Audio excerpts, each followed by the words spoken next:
Senhoras e senhores senadores, senhoras e senhores funcionários desta casa, aonde, sem dúvida alguma, me orgulho de representar o povo do meu estado, do Espírito Santo, representar as mulheres, representar as famílias, representar a luta que nós todos estamos travando para que esse país possa superar a sua crise e, sobretudo, superá-la de uma maneira definitiva para que o brasileiro possa não viver de solavancos, de sustos, de equívocos, de gestões malfadadas que nos levaram a um grande impasse econômico, social e político.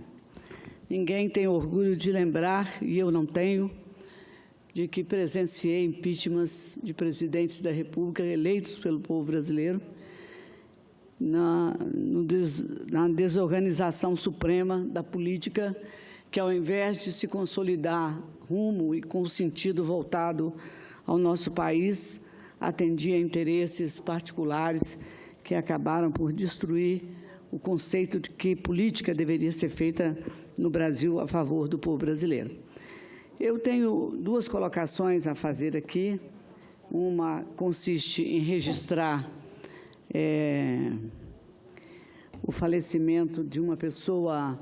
Esses feitos, eu tenho um enorme sentimento a mostrar com notoriedade o que foi a nossa querida Rosa Helena Shirley Albuquerque, a primeira mulher brasileira que despertou em todos nós um sentimento de orgulho, pioneira, que foi Rosa Shirley, a primeira mulher paraquedista do Brasil.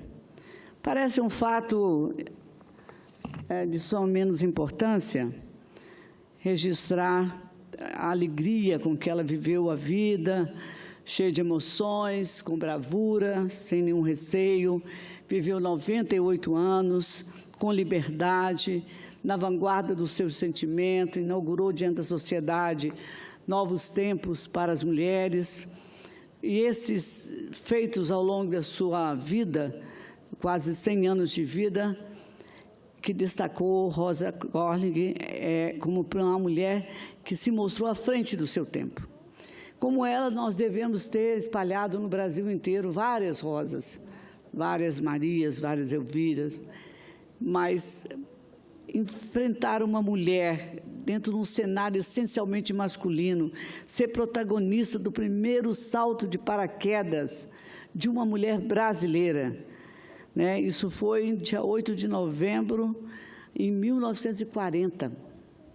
Olha em que época ela inaugurou e realizou essa façanha, nas alturas onde só o homem costumava chegar. Nas alturas, numa época em que os homens dominavam o espaço aéreo, as máquinas do espaço aéreo e as máquinas terrestres. A sua tendência a ser pioneira, o seu jeito de encarar a vida, eu a conheci, lá da nossa querida Domingos Martins, tornou um fato tão audacioso e tão incomum que reuniu, naquela época, milhares de pessoas na Baía da Guanabara, no Rio de Janeiro. Eram 11h45 da manhã, quando essa maravilhosa mulher capixaba saltou de uma altura de 1.000 metros. E a narrativa sobre esse episódio vai demonstrar o tamanho da ousadia dela. Essa mulher saltou dessa altura, às 11h30 da manhã, 1.000 metros, chegou ao mar em 123 segundos. E foi um feito estampado em todos os jornais do país. Ela tinha apenas 21 anos de idade. Quem me ouve deve perguntar, como é que foi a preparação de tudo isso? Como é que ela se organizou para fazer esse salto? Com quem ela contou? Qual foi a sua escola de instrução? Acredite, tenho surpresas. Não havia escolas de paraquedismo por lá. Portanto, não havia instrutor. Ela se vestiu com a vestimenta e o paraquedas, que guardou até o último dia da sua vida. E ela é chamada de Rosita, conhecida sempre, até o final de sua vida, chamada carinhosamente de Rosita. Ela ouviu breves instruções. Ela foi orientada a fechar os olhos, Imagine isso. Fechar os olhos, contar até 10, ia puxar a alça do paraquedas. E foi isso que essa mulher fez, mas nada do que isso. Até porque contava sempre nas rodas onde ela se sentava e todos ouviam, o instrutor, que seria chamado de instrutor, e não era instrutor, apenas orientou, nesse primeiro momento, a tomar essa decisão. Ele nunca havia saltado de paraquedas, ele não era instrutor. Olha o tamanho da coragem dessa mulher. Ela saltou, se apaixonou pelo salto e só parou em 1996, ao saltar em Vila Velha, no Espírito Santo, totalizando 136 saltos de paraquedas, e ela tinha, naquela época, presidente, 77 anos. Não há como descrever a coragem, a bravura, a ousadia. Não se tratava de uma peripécia, se tratava de uma vontade, de uma determinação, ficar no ar, entendeu? Conhecer a sua natureza do seu corpo na atmosfera. Então, eu considero fatos assim. Teve outros episódios com ela, ficou pendurada numa árvore, quebrou a perna lá em Sorocaba, mas a motivação da sua proeza era o prazer de voar, de saltar. Eu acho que todos nós, seres humanos, temos essa vontade, né? Quem é que não tem vontade de voar? Eu sonho muitas vezes que eu estou voando. Ela ia nessas jornadas dela, divertia-se com elas e aventurava-se nelas. E ela teve esse pioneirismo capixaba, que somente 10 anos após o feito histórico, ao completar um curso de salto que aí então o Exército lhe deu, em 1950, ficou sabendo que as instruções que receberam naquela época, em 1940, estavam totalmente erradas. Senadora, eu estou ouvindo atentamente Vossa Excelência e estou lembrando, eu tenho uma filha que ela é delegada, ela para fazer os primeiros saltos, ela fez tantos discursos, eu fui, a família toda, realmente naquele tempo conseguir fazer isso é uma proeza muito grande e digna de qualquer reconhecimento daqui, quem está aqui na terra, não é verdade? É verdade, é verdade. E tem que registrar a passagem dessa mulher entre nós, no nosso país, na Serra Capixaba, e tal grau da excelência do feito dela, que ela se tornou, entre aspas, sonda, o paraquedista que salta na frente para orientar os demais. E ela, quando foi, nem orientação tinha. Ela é filha de pai de alemão, como é característica da região do Domingo Martins, a mãe a austríaca. Ela nasceu em 1919, em São Paulo, de Biriricas, que é uma região lindíssima que tem em Domingo Martins, na região serrana. Depois de um longo período morando no Rio de Janeiro, com a morte do seu pai, que a trouxe de volta a um centenário casarão, que eu até convidaria os senhores que tiverem vontade de conhecer o Espírito Santo, que conheçam o Domingo Martins. É impossível conhecer Vitória, Vila Velha, Serra, sem conhecer Domingo Martins. É uma cidade que fica a 40 minutos de Vitória. Ela vivia lá num sítio, Rosenhausen, que todos passavam para olhar. Aqui mora a primeira paraquedista do Brasil. Ela viveu até o final da sua vida, lembrando, carregando consigo todos os objetos da sua existência, mas sem abandonar suas paixões. Juntou lembranças, eu tenho vontade de voltar para visitar, eu estive com ela no sítio umas 3 vezes, e ver o primeiro paraquedas do salto dela, para ver como os tempos evoluíram, como esse artefato evoluiu e como revestido de coragem tem aquele paraquedas que lá está. E você olhando os recortes de jornais, o acervo que registra a história dessa mulher fantástica, você vai ver que aquele espaço em que ela viveu vai se transformar, sem sombra de dúvida, num museu da capixaba endiabrada, como chamava o presidente Getúlio Vargas, de quem se tornou amiga e de quem ganhou um avião de presente.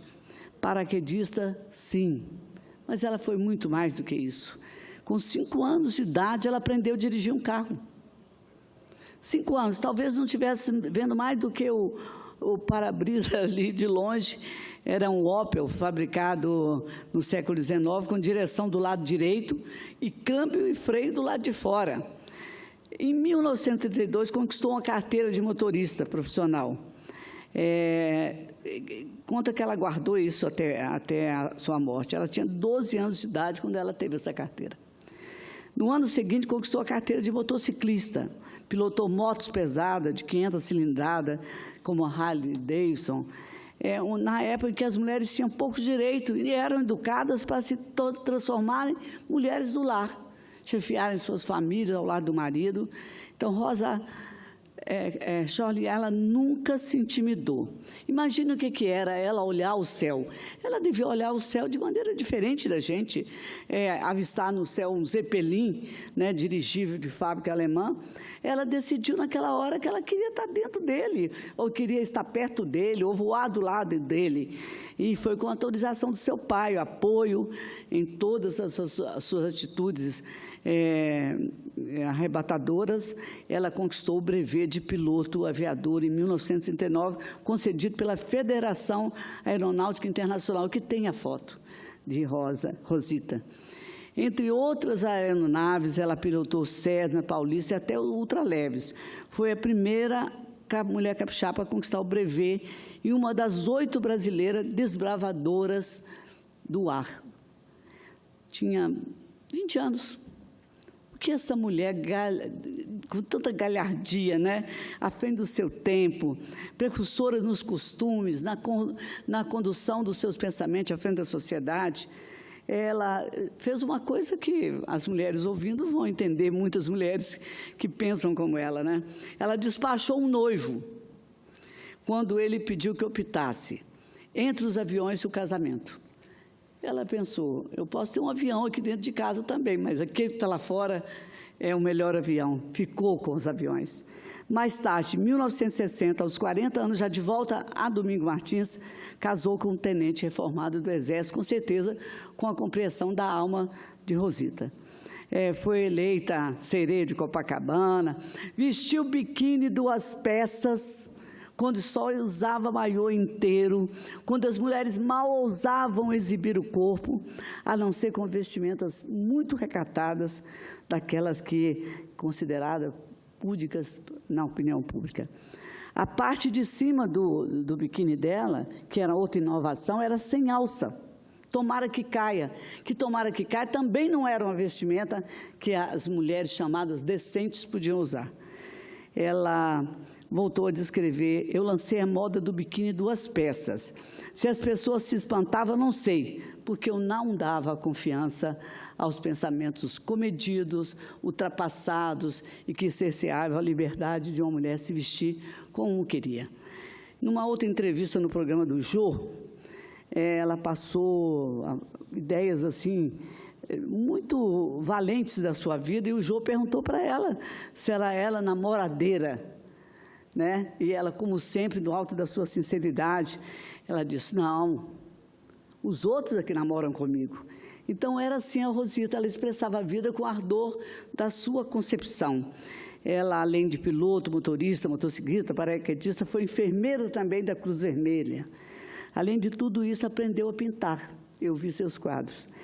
Ela também é membro efetivo do Instituto Histórico e Geográfico do Brasil. Então, essa mulher nunca se aquietou, né? Ao longo da sua vida quase centenária, que eu pretendo aqui apenas contar para todos os brasileiros, deixar essa narrativa histórica para meu estado, mas para o país, deixar esse exemplo, assim, não é um meteoro que passou, ela permaneceu na vida, trazendo sua concepção de que não deveria ter medo para viver. Ela usou, ela se divertiu, ela viveu. E, nas suas últimas entrevistas, mostrava a vivacidade das suas memórias, que ela orgulhava-se de falar sobre elas. Um acidente doméstico nos levou, Rosita, que sua vida tão longa, profícua, sirva de exemplo para todos nós, inclusive dentro dessa casa. Rosita deveu muito ao seu pai, né, João Ricardo, que nunca tolheu seus desejos, seu sentido de aventura, que ele apoiou.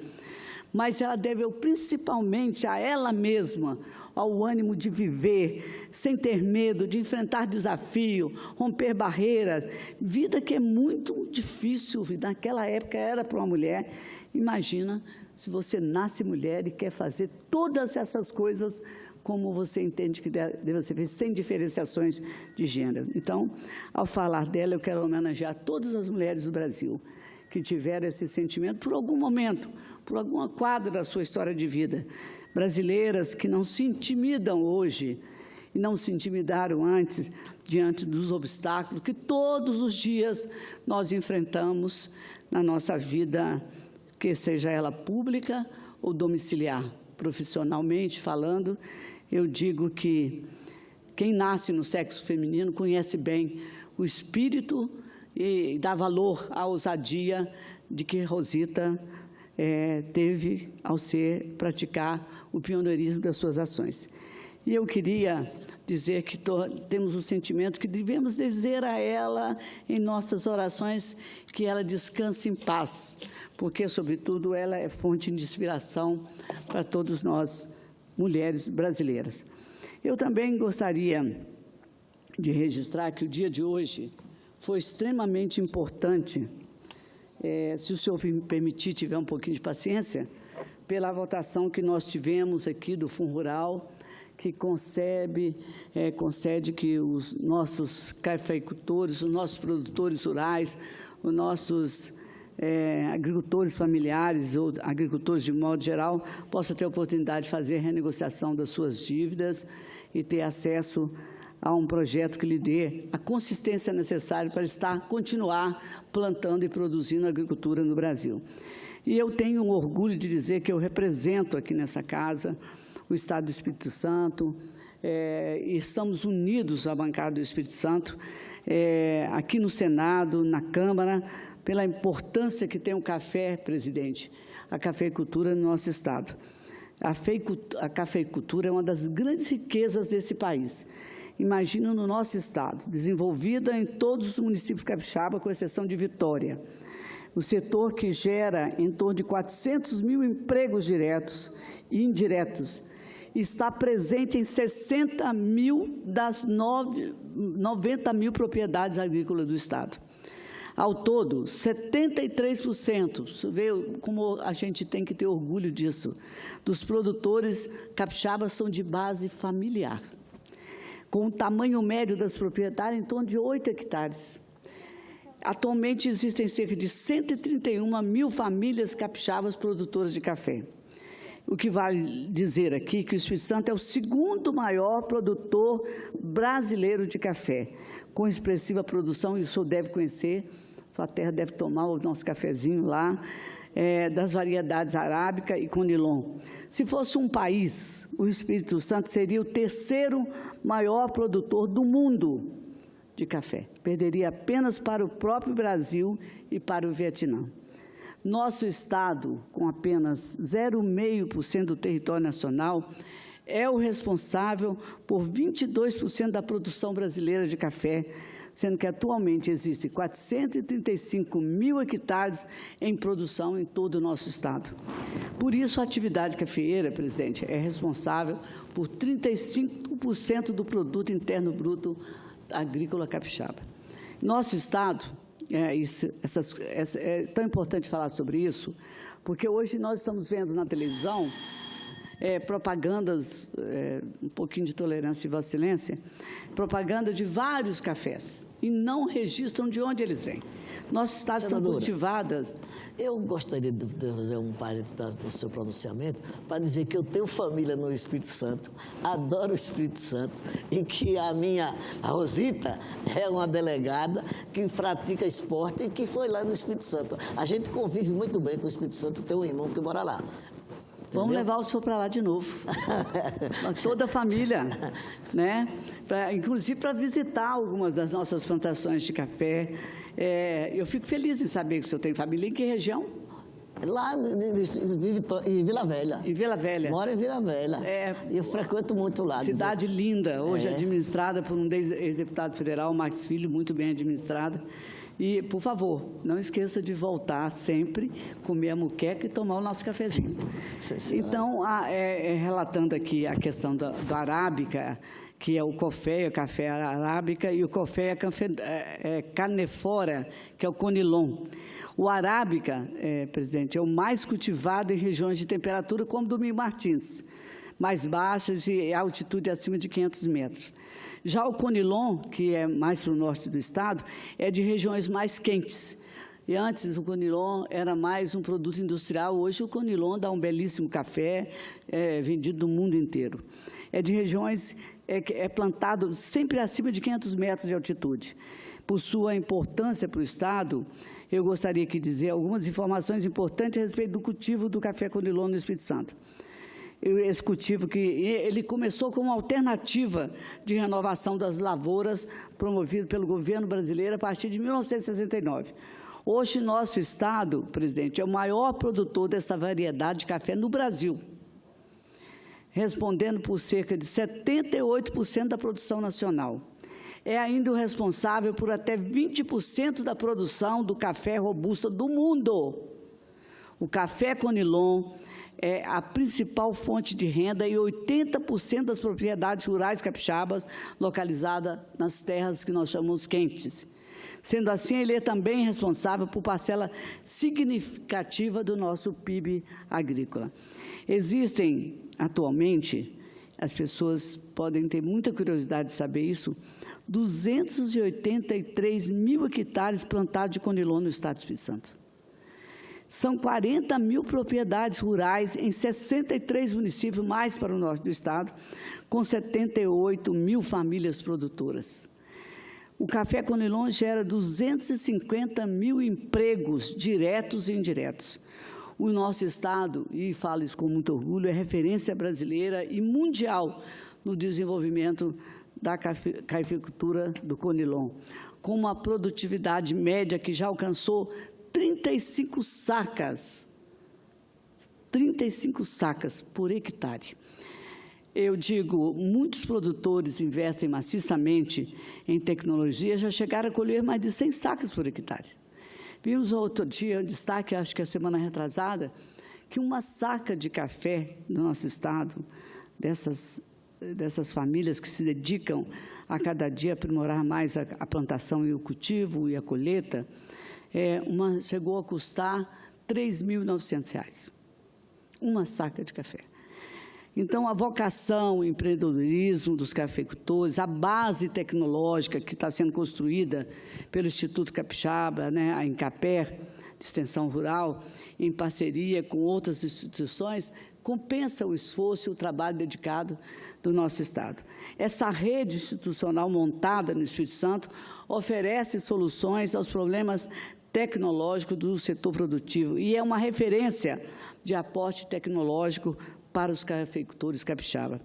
A base tecnológica acumulada ao longo de anos, o acesso ao conhecimento, a presença marcante das empresas do setor explicam essa evolução rápida dos índices de produtividade do conilon nos últimos 25 anos. Eu estou dando esse exemplar, esses exemplos aqui, senhor presidente, tomando como referência dados que são muito importantes. De 2013, por exemplo, a área colhida cresceu apenas 7,5%, enquanto a produção subiu 305%, saltando de 2,4 milhões de sacas para 9,7 milhões de sacas. É ou não é um feito extraordinário? No período que nós vamos de 94 a 2012, vamos dizer, 16 anos. Olha a progressão do que foi o imenso esforço feito pelos técnicos, pelos agricultores. A produtividade média do conilon, de 9,2 sacas beneficiadas por hectare, já chegou a 34,7% de sacas por hectare, um incremento de 277%. É uma revolução, senhor presidente. É uma revolução que muitos que veem o nosso estado produzir não sabem o que foi feito sem precedente na agricultura desse país. E nós precisamos divulgar para que o Brasil e o mundo saibam o que está sendo feito no Espírito Santo em matéria de desenvolvimento voltado para a cafeicultura. E eu citaria muitos desafios, eu teria vontade de mostrar a qualidade do trabalho do agricultor, a colheita mecânica, tudo isso que aconteceu suprindo aquela mão de obra carente, né, que os agricultores brasileiros sempre tiveram, mas eles fincaram o pé.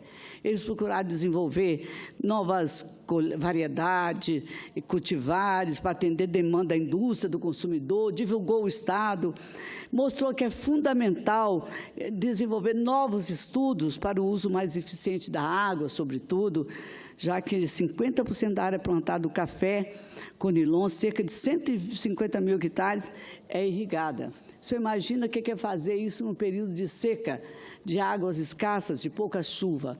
E nesse período, eu quero até trazer uma notícia importante, o nosso Instituto, o nosso ICAPER, está lançando a tecnologia do jardim clonal superadensado do café Conilon, que é uma nova técnica que está sendo implantada de uma maneira pioneira e rápida no Espírito Santo, de cultivares clonais melhorados. Essa tecnologia foi obtida do programa de pesquisa com café da INCAPER, com a colaboração da Embrapa e o apoio do consórcio de pesquisa de café. Assim, veja bem, se o país, eu acho que o senhor entende muito o que eu vou dizer aqui, se o país, o governo em si, intrometesse menos nas coisas e tivesse mais um mecanismo para trabalhar nos estudos, nas pesquisas, no aprimoramento das nossas produções, eu tenho certeza que o Brasil andava melhor. Lembra uma época que o Brasil se metia tanto na política do café, que nós tínhamos uma alta, uma baixa e tal. E o suco de laranja ia sozinho andando, caminhando, e virou o grande fenômeno da nossa comercialização no exterior. Então, eu digo que mais 200 jardins clonais, eu afirmo, estão implantados lá nos 53 municípios do Estado e tem um potencial para a produção de mais de 50 milhões de muda por ano. E isso partiu de quê? Dos técnicos que, com suas dificuldades, vão aprimorando as suas concepções, fazendo seus estudos e produzindo alternativas de pesquisa com o objetivo de aprimorar essa técnica de implantação e manejo de jardins clonais, do qual o produtor sempre precisa. Então, eu queria aqui, encerrando, dizer que há muito a dizer sobre essa questão do café, há muito para se falar, a forma de reduzir danos que são causados pela falta de água, e eles estão trabalhando, desenvolvendo plantas tolerantes à seca, né, a esse estresse hídrico que o país vive, tornando mais eficiente o uso da água. Isso não tem que acontecer só em relação à agricultura, mas tem que acontecer na cidade. Então, eu digo que o Espírito Santo está de parabéns, né? Os técnicos do INCAPER, os produtores, os sindicatos, as associações, as cooperativas, eles estão direcionando os esforços mais expressivos em diferentes linhas de pesquisa para que esse café se desenvolva mais, já que somos o maior produtor do Brasil. Esse resultado da tolerância, aliás, tem que registrar, esse resultado desse trabalho todo para cultivar o clonal do café Conilon, tolerante à seca, foi lançado lá em Marilândia, tem o nome de Marilândia, S8143, obtido a partir do programa de melhoramento genético. Olha que ponto que nós chegamos. Imagina se pudesse soltar essa corda e ter menos burocracia, menos emperros em cima desses institutos, desses trabalhadores, desses técnicos fantásticos que o Brasil tem. Há 32 anos, a Embrapa, a Café e o apoio do consórcio de pesquisa, FAPES, CNPq, todos trabalham na mesma direção. Deixa o povo trabalhar. Dá tudo certo no final. Então, o cultivar Marilândia, que eu citei aqui, ele terá alta produtividade, estabilidade na produção, qualidade de bebida superior e tolerância à seca.